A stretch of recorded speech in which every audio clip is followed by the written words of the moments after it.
Hey, what's up guys? In today's video, I'm going to show you how to fix your Discord not opening.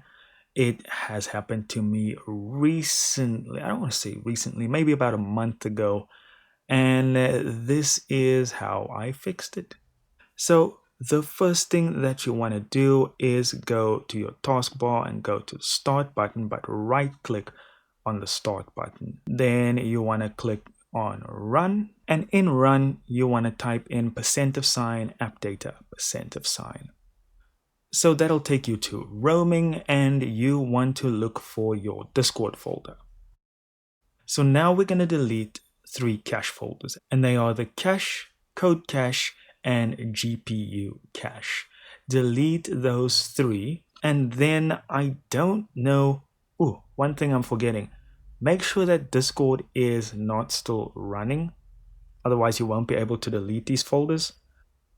So you can go into your taskbar and then do it in your task manager.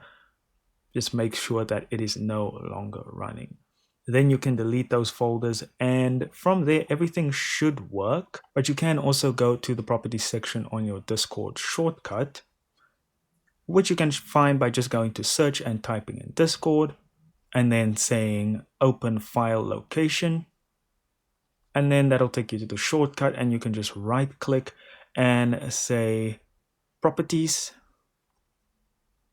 and then compatibility, and run this program as administrator, and optional, I don't know if this did anything, but disable full screen optimizations, and then say apply. And that's it guys. I hope it fixes your problem. Do consider liking and subscribing, and I'll see you in the next video.